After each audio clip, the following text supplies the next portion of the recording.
estamos de regreso en este su espacio, Visión de Águila. Bendecimos poderosamente la doctora Mercy Cruz, que estuvo ahí enseñándonos acerca de todas esas informaciones acerca de la salud bucal. Pues yo sé que la vida de usted fue bendecida a través de esta enseñanza. Y bueno, vamos de inmediato a entrar en lleno en el tema que tenemos hoy acerca del amor. Yo creo que cuando hablamos del amor, estamos hablando de una de las esencias más poderosas que nosotros podemos poseer porque somos hijos de Dios. Y la Biblia dice que Dios es amor. Está con nosotros el pastor Michel Agramonte y Luis Felipe González. Amén, amén. Dios bendiga, Shalom, hermano. shalom. Aleluya. Bien, como decía el hermano Julio, dando inicio a este programa, yo creo que lo primero que vamos a hacer es orar, ponernos en las manos del Altísimo para que sea el que nos dirija y nos guíe en este momento. Así que inclinen su rostro ahí donde están. Gracias. Amantísimo Dios y Padre, en esta hora queremos darte la gloria por todo lo que tú has permitido en este día. Gracias por este espacio, Señor, que tú has otorgado a tus hijos para que proyectemos y llevemos tu palabra, proyectemos tu amor, Señor Jesucristo, a un mundo necesitado de Él. Rogamos que sea tu Espíritu Santo dirigiéndonos y guiándonos en este momento para gloria de tu nombre. Amén y amén. Amén. Gloria a Dios. Como decía el hermano Julio en el inicio del programa, pues ciertamente al hablar del amor, estamos hablando no solamente de la esencia, sino de la base del cristianismo. ¿Por qué? Porque dice el apóstol Pablo claramente que él puede tener todos los dones, mas si no tiene amor, nada tiene. Y esto, bueno, hay tantas cosas que hablar del amor que pudiéramos, como yo digo siempre, pasarnos un año entero y no pudiéramos terminar siquiera hablar del amor. Pero en esta hora quiero hablar, no del texto base que habla en sí del amor, que es Juan 3:16, porque de él tengo un testimonio más adelante. Más bien voy a permitir que sea el hermano Héctor Agramonte que dé inicio, ya trayendo la etimología misma del hebreo, de lo que es la palabra amor. Hermano Héctor.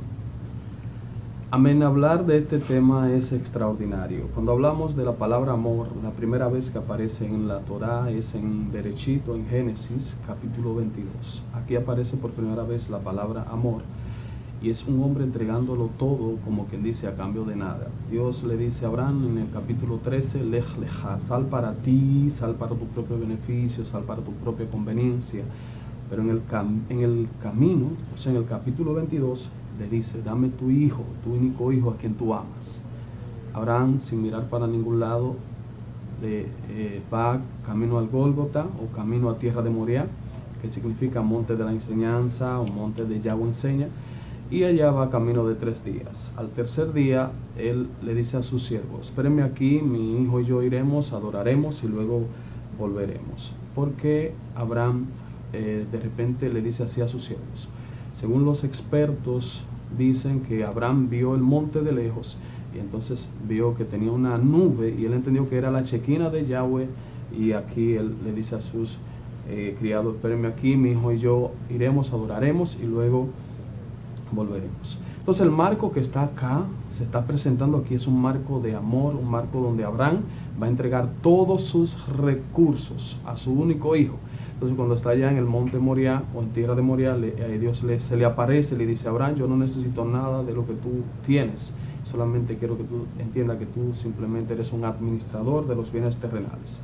Por ende, aquí aparece por primera vez la palabra amor, que es en el hebreo ahabat, que significa darlo todo a cambio de nada. Poderoso eso. Cuando hablamos del amor, estamos lógicamente hablando acerca de ese capítulo 13 que menciona el libro de 1 Corintios. Y cuando visualizamos al mundo, nos damos cuenta que muchas personas dicen amar, pero sin embargo no presentan el sacrificio que trae consigo el amor, porque hay personas que solamente aman cuando todo le va bien, o cuando el que también ellos le están dando el amor, pues le devuelve de la misma manera. Pero cuando vemos personas que de momento ellos aman y la otra persona no lo ama, sino que expresa una acción diferente, pues inmediatamente ellos descalifican y dicen, no, realmente esa persona, gloria al Señor, esa persona no es digna de mi amor, y en vez de amor lo odian. Pero sin embargo, cuando nosotros leemos el capítulo 13 del libro de Corintios, nos damos cuenta que el amor es sufrido. Y como usted decía, hay un sacrificio por medio de esto, donde nosotros debemos entregarlo todo, donde no podemos escatimar ningún esfuerzo para que ese amor se mantenga y realmente pueda ejercitarse en nuestro diario vivir. Pero hay personas que hacen lo contrario. Hay personas que cuando ven que vienen las situaciones difíciles, pues desisten de ese amor. Y realmente la palabra nos enseña a nosotros que cuando amamos, esperamos. Cuando amamos estamos dispuestos a sufrir por causa de ese amor, no importa el tiempo que tengamos que padecer. Sin embargo, ese amor nos hace permanecer firme y estar en la posición correcta para siempre estar manifestándolo, Pastor Felipe. Amén, así es. Mira, Romanos 5:8 dice lo siguiente, la palabra del Señor la vemos en el nombre de Jesús. Dice, mas Dios muestra su amor para con nosotros, en que siendo aún pecadores, Cristo murió por nosotros. Este texto es bastante profundo, porque cuando usted se pone a analizar todo lo que el contexto habla de que fuimos justificados por Él, fuimos justificados porque Él murió en la cruz. Él tomó una decisión, Dios tomó una decisión de venir a encarnarse en un cuerpo humano, y ese cuerpo humano llevarlo a una cruz en sacrificio. El día pasado hablaba en la iglesia y decía, cuando usted logra conocer la verdad de ese amor, no hay forma de que usted pueda renunciar a la fe, no hay forma de que usted pueda volver atrás. Usted se cae pero se levanta, usted falla pero pide perdón, porque cuando usted conoce el amor de Dios, miren, a mí me encanta hablar de testimonio cuando hablo de las cosas de la palabra de Dios, porque mi vida entera es un testimonio de la gloria de Dios, y precisamente voy a tomar brevemente este espacio para hablarte de un pequeño testimonio. Recuerdo que en una ocasión estaba clamando cuando tenía como unos 2 años de convertido, y le decía al Señor, Señor, yo quiero sentir lo que tú sientes en tu corazón cuando tú ves a alguien en pecado, cuando tú ves la humanidad que tú creaste andando en caminos que tú no creaste para ellos, que tú no destinaste para ellos. Y entre clamor y clamor y clamor, lo más bello que hay es que Dios siempre escucha nuestras oraciones, porque Él escudriña nuestros corazones y ve qué hay allí. Así que cuando Dios responde, mi oración la responde de la siguiente manera.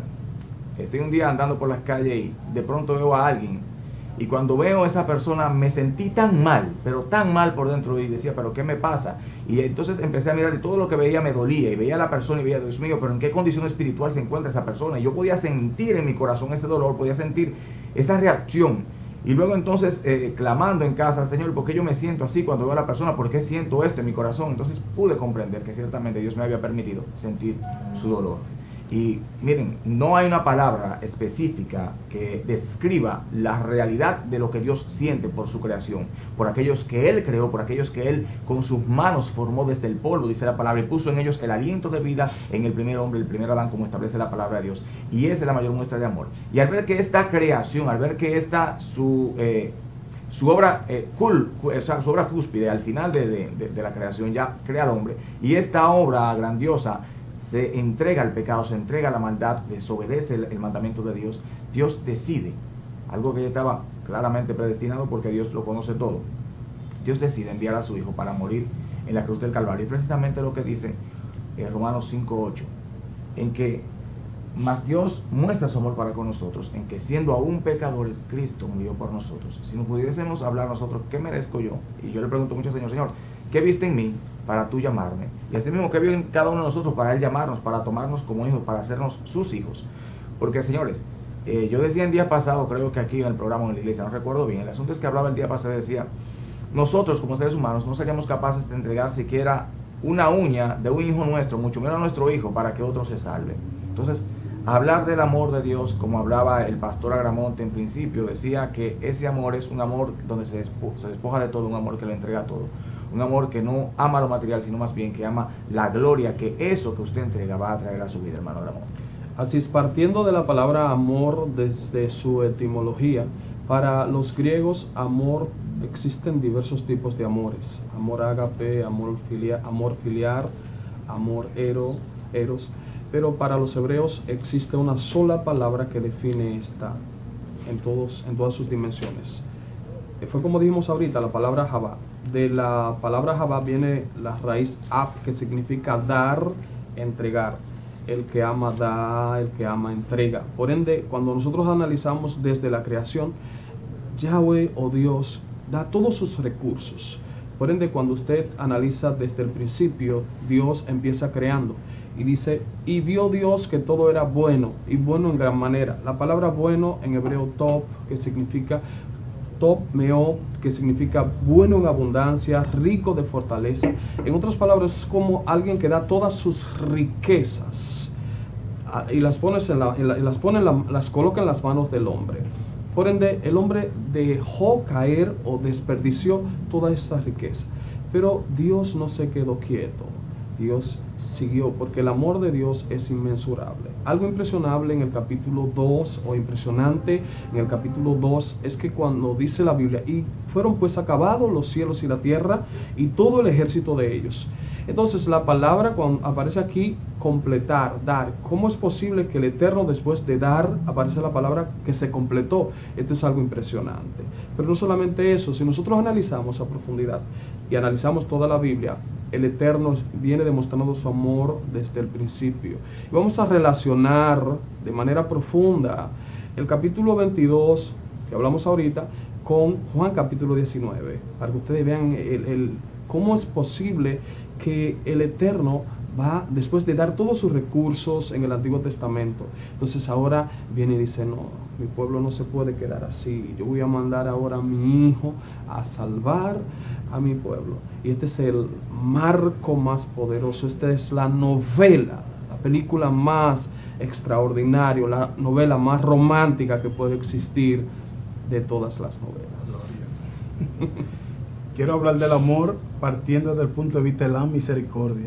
Yo creo que cuando nosotros hablamos de amor también debemos hablar de la misericordia, porque una de las cosas que manifiesta el amor es la misericordia. Y la Biblia dice, en un versículo bíblico, que oíste que fue dicho, misericordia quiero y no sacrificio.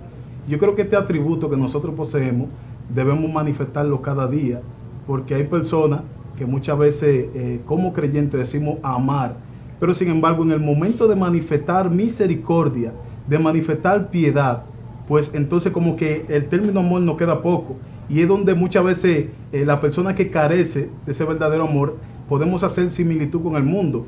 El mundo dice que ama, pero sin embargo en el momento que debe de manifestar ese amor, que ellos dicen amar, pues matan a la persona que ellos dicen que aman.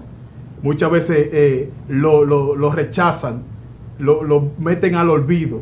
Sin embargo, el amor que menciona la Biblia es un amor de sacrificio, es un amor de misericordia, que no importando lo grueso que sea la persona, no importando que la persona rechace lo que tú le digas, sin embargo, o le haga, sin embargo, tú muestras misericordia perdonándole y entendiendo que si Dios lo hizo por ti, si Dios lo hizo por mí, también lo podemos hacer. Y yo muchas veces pongo ese ejemplo. Hay personas que en el mundo eran alcohólicos y cuando están en los caminos, cuando ellos ven a un alcohólico, le dicen, no, ese se va para el infierno. Ese no es digno ni siquiera de que la misericordia de Dios lo alcance, y lo echan a un lado. Y yo muchas veces he dicho, si tú también estuviste en el mundo y eras alcohólico y Dios tuvo misericordia de ti por ese amor inmenso que Él manifiesta, yo creo que tú como creyente también tienes que manifestarlo. A veces yo he escuchado personas en campaña de prostituta decir, yo estaba en la prostitución y Dios me sacó de ahí. Pero más adelante en el mensaje escucho decir, todas las prostitutas se van para el infierno. Y digo, ok, la Biblia lo dice, pero sin embargo, ¿dónde está la actitud de misericordia que tú debes mostrar por medio de ese amor que Dios ha puesto en ti? Es ahí donde nosotros tenemos que accionar y realmente tener piedad de esa persona, porque la Biblia dice que Dios no escatimó ni siquiera a su Hijo para enviarlo por nosotros. Y hay una enseñanza poderosa cuando hablamos de este hombre, el que Jesús libertó, o sea, el que era en lugar de Jesús. Barrabás. Aquí hay una enseñanza. La persona pedía mucho que crucificaran a Jesús y que soltaran a Barrabás. Pero ellos muchas veces no se daban cuenta que lo que Jesús estaba haciendo era muriendo, entregando su vida por amor a ellos. Y que Barrabás significa en griego hijo de un padre. O sea, el mismo Barrabás en su nombre está representando la misericordia de Dios para que nosotros seamos hijos de esa misericordia y que realmente podamos alcanzar ese amor. Entonces es importante conocer también el amor desde el punto de vista de la misericordia. Es así, y hay un marco profético en cuanto a Barrabás se refiere. La palabra Barrabás en arameo Bar-Abba, el hijo del Padre. En otras palabras, por eso es que dicen, ¿a quién quieren? ¿Al Cristo, a Jesús el Cristo, o a Jesús Barrabás? ¿Por qué? Porque realmente hay un marco histórico profético en la antigüedad que dice, cuando Jacob entraba a llevar las ofrendas al templo, lo primero que decía, mi padre, o los hijos de Jacob decían, mi padre fue un arameo que entró a este lugar a punto de morir. ¿Y quién está a punto de morir aquí cuando está preso Barrabás y Jesús? Barrabás está a punto de morir. Pero entonces, como Barrabás significa el hijo del Padre, representa a Israel y Jesús, entonces ahora está muriendo Jesús, el Cristo, en lugar de Israel. Y este marco lo vemos aquí en el capítulo 19 de Johanán o de Juan, cuando habla, dice que lo llevaron a Pilato, lo llevaron a Herodes, lo llevaron porque era el cordero que tenía que ser inspeccionado durante 4 días. Recuerden que el cordero de Pascua tenía que ser inspeccionado por 4 días. Entonces, durante los 4 días fue inspeccionado y el 4º día entonces es azotado. 39 latigazos con un escriba detrás, según la historia extrabíblica, porque un escriba detrás, porque el escriba anotaba lo que el reo decía, y como no había nada que decir, simplemente él quedó callado. Él, como cordero, fue llevado al matadero. Después de los 39 latigazos, le pusieron una cruz o un madero que pesaba unos 32 kilos. Piensa en 32 kilos camino al Gólgota. Y aparte de eso, una corona de espinas. La corona de espinas representa todas las maldiciones que usted y yo teníamos que cargar. De repente él siguió camino al Gólgota cuando está ya crucificado en medio de 2 ladrones. Uno representa a Judá, el otro ladrón representa a Israel. Pero desde allá, ¿verdad? Él muriendo en la cruz del Calvario, la única palabra que dice: perdónalos, Padre, porque son unos ignorantes. Sí. De repente algo poderoso sucede. Él grita la palabra: tengo sed. Le dieron a beber vinagre. Ese tomo teníamos que tomarlo nosotros, porque recuerden, si usted va al número capítulo 5, la mujer adúltera era la que tenía que tomar el trago amargo. Inmediatamente la mujer adúltera tomaba el trago amargo, tenía que morir. Pero él tenía que tomar este trago para gritar la palabra más poderosa que jamás ningún hombre había gritado en la cruz del Calvario: Telestai, que significa propósito. En otras palabras, la obra que estoy haciendo aquí hace mucho tiempo que ya terminó. Antes de la fundación del mundo fue acabada. La próxima palabra del hebreo Kalá, que significa novia. En otras palabras, desde lo más profundo de su corazón, en la cruz del Calvario, lo que él está gritando con los brazos abiertos es lo siguiente: eres una adúltera, pero yo te amo como quiera. Gloria. Aleluya. Vamos a ir a los comerciales y cuando regresemos, entonces, vamos a seguir profundizando en torno a este tema del amor. Vamos a los comerciales. Gloria a Dios.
Señores, como cambian los tiempos.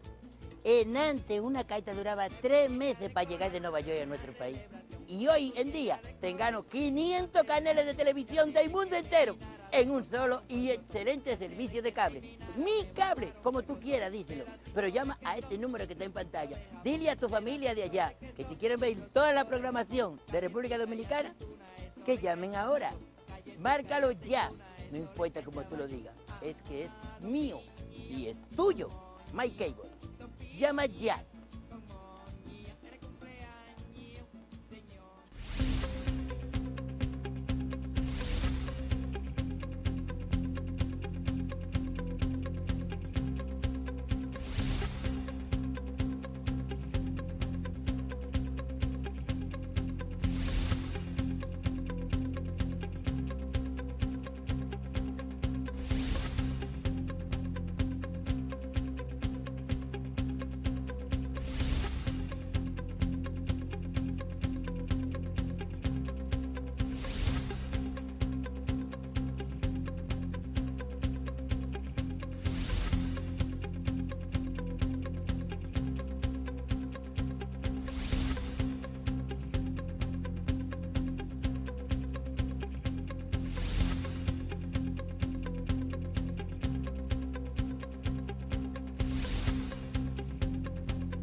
Gloria a Dios, ya estamos de vuelta. Este es su espacio Visión de Águila. Este tema poderosísimo que estamos realizando en este día a través de este canal, Telecanal 28. Y quedamos, Pastor Felipe. Amén, sí, bendito sea el nombre de Jesucristo. Amado hermano, mira, hablando de este amor, quiero ir a Filipenses, capítulo 2. Dice en el verso 6 en adelante: Él, siendo en forma de Dios, no estimó el ser igual a Dios como cosa a que aferrarse, sino que se despojó a sí mismo, tomando forma de siervo, hecho semejante a los hombres, y estando en la condición de hombre, se humilló a sí mismo, haciéndose obediente hasta la muerte, y muerte de cruz. Cuando hablamos aquí de esta palabra, tenemos que entender algo. Se está refiriendo la palabra en Filipenses a Jesús. Dice la palabra que Jesús se despojó de su grandeza, se despojó de su gloria, se despojó de su majestad, se encarnó en un cuerpo humano, en un cuerpo carnal, y vino a la tierra a sabiendas de lo que iba a acontecer luego, de aquello que iba a pasar, de los vituperios por los cuales él sería procesado para alcanzar la cúspide de su gloria humana, muriendo en la cruz del Calvario. Dice la palabra que puesto el gozo delante de él. Y en una ocasión estuvo preguntándole al Señor mientras predicaba, ¿y cuál fue el gozo que Jesús vio en venir a una tierra en un cuerpo humano, despojarse de su grandeza como Dios, venir a la tierra en un cuerpo humano y morir en una cruz, a sabiendas de que nosotros le íbamos a rechazar, de que nosotros lo íbamos a desechar, de que lo íbamos a escupir, de que le íbamos a poner una corona de espinas y de que le íbamos a dar de latigazos en sus espaldas? ¿Qué vio él allí de bonito? ¿Qué vio él allí de hermoso? Y yo creo que ese gozo que produjo, ciertamente, que se produjo en Cristo en ese momento, como dice el mismo Filipenses, no fue un gozo por el sufrimiento, sino un gozo por el resultado de ese sufrimiento. Y es precisamente lo que expresa el amor de Dios a través del Hijo, a través de Jesús, como dice la palabra claramente. Y es el gozo de ver que ahora el mundo que estaba en contra de Dios, el mundo que estaba bajo la ira de Dios, ahora tiene la oportunidad, hermano Gramonte, de entrar nuevamente a formar parte de lo que es la familia de nuestro Dios, hermano. Es así, y cuando dice la Biblia que él se despojó, la palabra griega que se utiliza aquí es kenosis, dando a entender que se vació. En otras palabras, dejó de ser Dios allá arriba y vino como hombre a la tierra. De hecho, si nosotros analizamos aquí, entra Juan capítulo 1, verso 1, dice: en el principio era el verbo. En otras palabras, en el principio era el dabar. ¿Qué es el dabar? Lo que estaba escondido en lo más profundo de Dios. Y esto que está escondido en lo más profundo de Dios salió de él y es capaz de introducirse en lo más profundo del hombre y hacerle producir cambio. Por ende, aquí aparece algo muy fuerte y muy poderoso. Y es que dice la Biblia: y le dolió en el corazón a Dios haber creado al hombre. Y nosotros conocemos esta figura como antropomorfismo, darle forma de hombre a Dios. ¿Cómo es que Dios no tiene corazón? Entonces aquí dice que le está doliendo el corazón. Bueno, ¿qué es el corazón de Dios? Si nosotros no conocemos la cultura hebrea y no conocemos lo que es el dabar, que es lo que es lo que está escondido en lo más profundo de Dios. ¿Y qué es lo que está escondido en lo más profundo del hombre? Bueno, pues los sentimientos. ¿Y qué es lo que está escondido en lo más profundo de Dios? Bueno, pues Mashiach estaba en lo más profundo de Dios. En otras palabras, el Dabar estaba escondido en lo más profundo de Dios. Pero por el amor de Dios, cuando Dios vio la humanidad en esta situación, Yeshua, que estaba en lo más profundo de Dios, empieza a moverse desde lo más profundo de Él y empieza a salir. Y es ahí donde dice la Biblia que le dolió el corazón a Dios por haber creado al hombre. Amén. Quiero hacer un paréntesis. Dentro del ámbito de que cuando mayormente nosotros como creyentes, una de las cosas que más se escucha dentro de una congregación, de hecho cuando predicamos, es que amamos a Dios. Te amo, Dios. De hecho, una parte de la expresión de nosotros cuando adoramos es te amo, Dios, amo tu nombre y un sinnúmero de cosas. ¿Puede, Pastor Agramonte y Felipe, alguien que ama a Dios abandonar el camino y descarriarse? Realmente hay un amor tan entregado según el punto de vista que presenta el primer libro de 1 Corintios capítulo 13, que yo creo que todo el que quiera conocer la esencia de lo que es un verdadero amor debería leer este pasaje bíblico de 1 Corintios capítulo 13. ¿Puede un creyente que realmente ama a Dios descarriarse, pastores? Bueno, mira, eso es una pregunta muy profunda y yo la voy a tratar desde el punto de vista humano, más bien. ¿Puede un hombre que ama a una mujer abandonarla y abandonar el matrimonio? Claramente no. Entonces en el mundo espiritual es lo mismo, porque el matrimonio Dios lo estableció precisamente para ilustrar la relación de Él con la humanidad. En este caso, ya después que Cristo vino, la relación de Jesús con la iglesia, amén, con el pueblo que le ama. Entonces, si alguien ama a Dios, yo no creo que se aparte del camino. ¿Por qué? Porque el que deja el camino de Dios es precisamente porque ha dejado de amar al Padre más que las cosas terrenales. Y me explico, para dar claramente una expresión sobre esto. Cuando usted se aleja del camino es porque algo le afectó, ya sea algo suyo, personal, ya sea que tuvo una mala experiencia en el camino y usted decidió simplemente abandonarse. Todo esto parte del ser humano mismo, o sea, de la vanidad misma del ser humano y del ego, o sea, del egoísmo mismo del ser humano, porque parte de lo que yo siento, de lo que yo quiero, lo que yo deseo. Si fuera por sentimientos, como yo le digo a la iglesia, Dios no se mueve por sentimientos, tampoco usted debe moverse ni por sentimientos, ni por, bendito sea el nombre de Jesús, por el momento, o sea, por los momentos que esté pasando. Almáticamente, porque gente son muy almáticos. Sí, se mueven por los deseos del alma. Aleluya. Entonces, el cristiano no se mueve así, el cristiano se mueve por la fe. Y esa fe es producida precisamente por el amor que usted tiene a Dios y en búsqueda de Dios el Espíritu le ha llenado de esa fe que usted hoy posee. Antes de que Agramonte, también de su punto de vista, entramos en ese paréntesis porque una de las cosas, o muchas cosas que menciona este pasaje bíblico, es que el amor todo lo espera, no es atancioso, no se envanece, no busca lo suyo propio. O sea, cuando vemos cada una de esas partes de sacrificio que presenta el amor, nos damos cuenta que es imposible que alguien que ame a Dios realmente pueda alejarse de Él o apartarse de Él totalmente. Porque si fuera a alejarse, hay un momento que como que uno medio se aleja un poco, pero dice, espérate, sin Él no puedo vivir, y vuelve. Pero hay personas que muchas veces se alejan, después de haber dicho muchas veces que aman a Dios, se alejan de tal modo que hasta muchas veces buscan doctrinas contrarias. Muchas veces se meten en la idolatría nuevamente. Y otras veces hasta maldicen a Dios y no quiere que nadie le hable ni siquiera de Dios. Entonces, cuando vemos este pasaje bíblico nos damos cuenta que tal persona realmente nunca amó a Dios como establece el libro de Corintios capítulo 13. Yo me voy a remitir, líder, al libro de Oseas para darle a entender aquí a las personas que realmente el amor no es un sentimiento. El amor es una acción que sale de lo más profundo de tu ser o sale de lo más profundo de Dios. Prende cuando el pueblo de Israel le había dado la espalda a Dios para demostrar su amor para con el pueblo.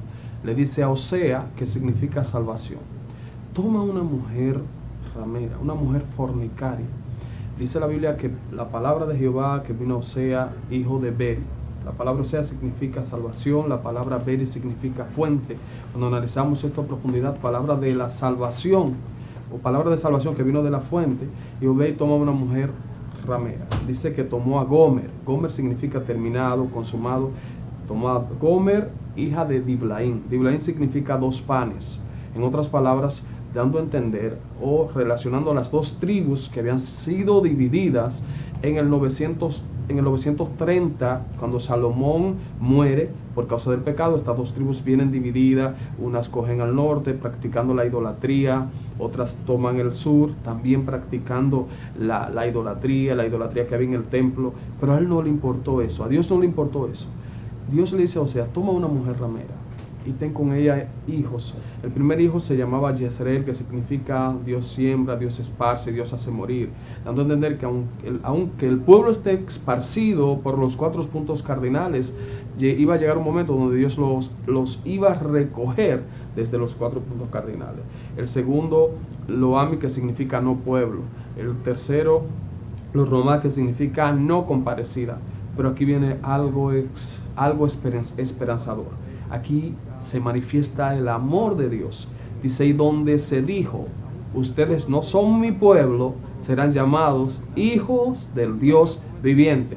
Y es pensando en esto que el apóstol Pablo escribe el capítulo 9, 10 y 11 a los romanos, para manifestar el amor de Dios para un pueblo rebelde que se había gentilizado, que había perdido todas las costumbres, y Dios en este momento se está manifestando. Gloria a Dios. Cuando uno lee esa historia nos damos cuenta de cómo Israel se aparta de Dios, que es precisamente lo que estoy mencionando, lo que me acabo de mencionar. Israel se aparta del Señor y la Biblia lo presenta como que adulteró con otras naciones. Y realmente cuando hablamos de un adulterio estamos hablando de una traición fuerte, de una violación fuerte a un pacto eterno. Porque cuando usted se casa con alguien, usted hace un pacto eterno. Por eso dice la Biblia que lo que Dios unió no lo separa el hombre. Y sin embargo Israel, viendo sus propios beneficios en muchos momentos y para salvaguardar su pellejo, como decimos, se unió a muchas naciones, abandonando así el amor verdadero, que es el amor de Jehová, y yéndose tras la fornicación y el adulterio de otras naciones, lo cuales lo envolvieron también en sus rituales, en su idolatría, y en cada una de esas cosas que fue contrario a la voluntad de Dios. Y sin embargo, como acaba de mencionar el pastor, viéndose envuelto en pecado, en avaricia, en fornicación, en adulterio, en idolatría, aún así, Dios promete restaurarlo y llamarle pueblo y llamarle hijo. Entonces, eso manifiesta la inmensurable capacidad que tiene Dios para amarnos. Sin embargo, nosotros no somos capaces de retener ese sacrificio que Dios hace para amarnos a nosotros y así mantenernos firmes y siéndole fiel a Él también. Porque todo el que ama espera también amor. Eso es recíproco. Cuando tú amas a alguien, tú esperas que ese alguien también te ame a ti. Entonces, volviendo a lo que usted decía ahorita, imagínense cómo se siente el corazón de Dios. Al Dios entregar tanto amor por nosotros y sin embargo nosotros entregar o manifestar lo contrario. Porque cuando nosotros pecamos, nos alejamos de Dios, estamos manifestando odio, estamos manifestando traición, ingratitud y toda esa cosa, viéndolo desde el punto de vista humano. Cuando usted le hace esa clase de cosas a un ser humano, usted lacera su corazón. Inmediatamente usted está cerrando para que esa persona, todo lo bueno que piense hacer con usted, deje de hacerlo, se detenga esa fuente. Sin embargo, Dios, nosotros siendo infiel, la Biblia dice que Dios permanece fiel. Nosotros lo negamos. Y ahí es donde únicamente Dios dice que delante del Padre y delante de los ángeles también Dios nos negará, porque llega un momento donde el colmo de ese amor se manifiesta. Y no es porque Él no manifiesta mucho la misericordia en base a ese mismo amor, sino porque cuando nosotros le damos la espalda unas y otras veces al Señor, llega un momento que ya esto se convierte como una rutina de rechazo. Y Dios dice, ya no hay lugar para mí en Él.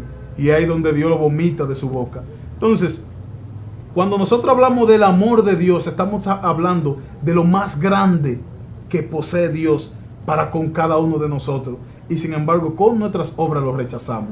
Es importante que nosotros volvamos a esa esencia del amor, porque es lo que nos va a hacer estar firme ante una decisión eterna que nosotros hayamos prometido de serle fiel a Dios, o serle fiel a nuestra esposa, o serle fiel a nuestro prójimo, que entra dentro del ámbito del amor. Porque la Biblia dice que Dios estableció entre los 10 mandamientos un mandamiento poderosísimo, que es: amarás al Señor tu Dios con todo tu corazón, con toda tu mente y toda tu alma, y a tu prójimo como a ti mismo. Ahí se encierra todo lo que nosotros podamos manifestar como hombre, ¿verdad?, de bien para nuestro prójimo o para Dios. Entonces, Pastor Felipe, cuando nosotros renegamos de ese amor es porque estamos diciendo que no estamos complacidos en Él. Amén. Por eso es que la palabra dice que estamos completos en Él. Todo aquel que deja a Jesús es porque se siente incompleto. De hecho, la gente que ha abandonado la fe, la gente que se ha apartado del camino, es porque se sintió incompleto estando en el camino. Nunca se sintió completo estando con Jesús, ni caminando con Jesús. Y es esto precisamente lo que le obliga, lo que les hace abandonar la fe. Y quiero ya para ir cerrando, por cuestiones de que el tiempo se nos está yendo o se nos ha agotado lamentablemente. Quiero cerrar con este texto que el apóstol Pablo dice, y al final, está en 1 Corintios de Hechos, dice que al final permanecen la fe, la esperanza y el amor, pero el mayor de esto es el amor. Entonces, tomando esto y buscando estudios que han hecho teólogos, expertos en esta área, pues ellos definen y establecen que en el cielo o en la presencia de Dios ya tú no necesitarás más de la fe, ni necesitarás la esperanza, porque estas son cualidades que se necesitan para mantenerse en el camino estando aquí en un cuerpo carnal. Pero allá en la presencia de Dios, simple y llanamente, el amor del Padre nos irradiará, el amor del Padre estará en nuestro corazón, ese amor ágape, ese amor que nos une filialmente al Padre como hijos y nos mantiene atados a Él. Y es lo único que vamos a necesitar. No vamos a necesitar fe porque vamos a estar en su presencia, no vamos a necesitar esperanza por cuanto ya estamos con Él y en Él, como dice la palabra, que Cristo mismo dijo: Padre, para que donde yo esté, también ellos estén, hermano Gramonte.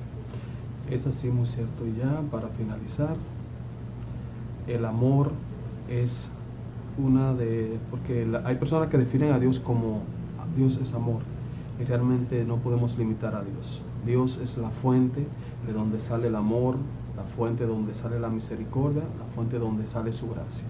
Y hay algo que también se ha manifestado en Él, su gracia, que significa favor no merecido, y su misericordia, que significa gracia no merecida.